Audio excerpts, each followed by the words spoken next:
think you and I both are hoping that Battlefield doesn't shit the bed. We just think that it's probably going to shit the bed, but we're hoping it doesn't.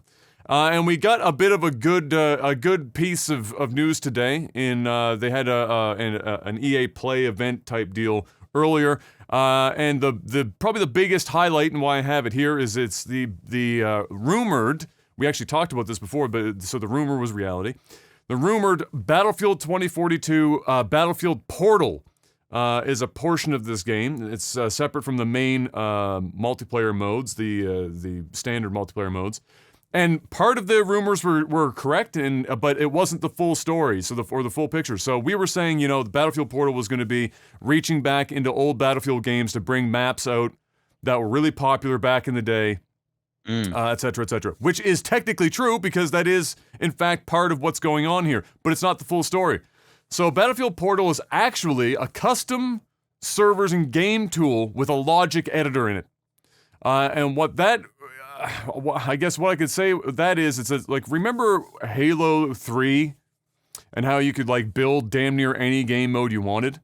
It's similar to that. It's not done the same way though. So in Halo 3, you'd have a big box and you'd have items to place and everything to make these maps up and whatnot. And then you had some controls over health and shield strength and weapons that were available, et cetera, to make up all these crazy. And then we got Griff Ball and these nuts multiplayer modes out of it. It's the same kind of an idea as that. It's not exactly the same in that you don't get to make maps, but the maps are basically sandboxes across multiple generations of Battlefield tools and weapons and vehicles and modes that you can come up with. So I'll do my best to describe this. They have a video and they had a Q&A, and you can watch it if you want more information on it. But essentially, there's 13 maps in total that launch. This is at launch. 6 of them are old school maps, plus the 7 maps that come with 2042 and the new maps for the game itself. So 13 maps in total. These include, and you can look at the full list of the old maps if you want. But the ones that I'm pulling up because I'm biased are from Battlefield Bad Company 2, because that was my favorite Battlefield game. So Erica Harbor and Valparaiso, are from Battlefield Bad Company 2. They're going to be included. Not only are they including these maps, so they are actually completely rebuilding the maps in the new engine. So all the maps that are included are completely rebuilt with the new engine in mind, and some of them are even expanded a bit to allow for 128 player play. So if you ever wanted to play a really big lobby on some of the older maps, they've gone out of their way to expand some of them to allow for that to happen.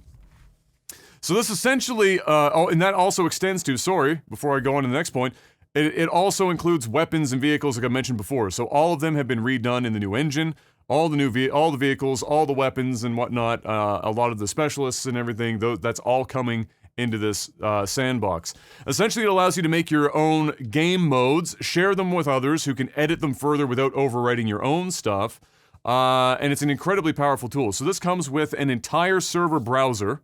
They're also going to release tutorials and whatnot for the logic editor, because the logic editor is insanely deep. It's bordering on programming. It's basically modding. It's basically giving you modding tools to do damn near anything. So if, for example, and this would be a very vanilla thing to do, and I'm sure it will happen anyway, but because Bad Company 2 maps are there, you could theoretically recreate the game logic from Battlefield Bad Company 2. So the movement speed, the traversal of objects, the time to kill, the weapons involved. You could basically just recreate Bad Company 2 with this tool and then just release the maps, and then everyone can just play them as they want.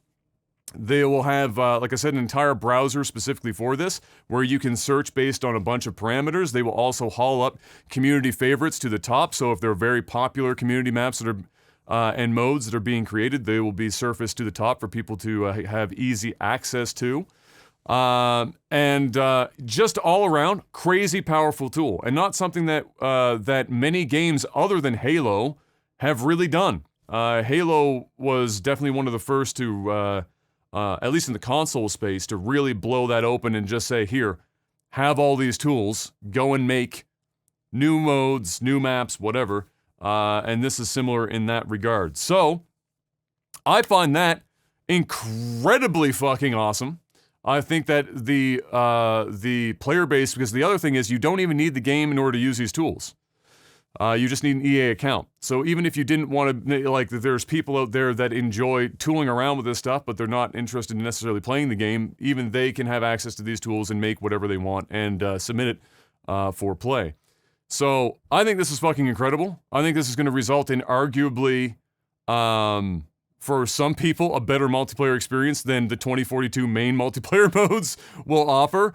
And it certainly provides a lot more, especially after, like, let's say you give this the first 6 months or less, maybe even 3 months, where people have their hands on these tools and they've had some time to really flesh these things out. There's going to be a lot of really amazing shit that the community gets to put together with this. I mean, modders, even without modding tools, come up with some amazing stuff. So when a company comes out and says, here's the logic editor, and you can do damn near anything except for move shit around on the map in terms of you can't, like, change geometry. It's about the only thing that you can't do. But we've given you a completely remastered 4K version of all these maps. Go have fun and figure some shit out. Is kind of nuts. So, like, they gave examples, if you watch the video, of just, like, some really easy ideas that, you know, you could come up with for this to make modes. And yeah, I think it's pretty dope.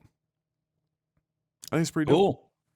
Cool. So that will be, I think, probably one of the major selling points, not right out of the gate, because there won't be anything on day one that people have just created. There will be, like, you know, people will dive right in immediately. They could, I guess, technically, if they wanted to, release these tools, since you don't need the game in order to do them, because it's all done in on browser side. Is that I guess you could technically release this a couple weeks before the main game launches, to just let people come up with shit before the game comes out if they want to do something like that. Otherwise, it'll just be a couple weeks, and I'm sure there will be lots of fun stuff to try out. So I'm actually most excited about that, as much as I'm excited to play the newer modes and whatnot from the game itself, to see, you know, what the Battlefield team themselves think new Battlefield should be. I'm excited to see what the community can come up with for that. Any thoughts on that, Mr. Black?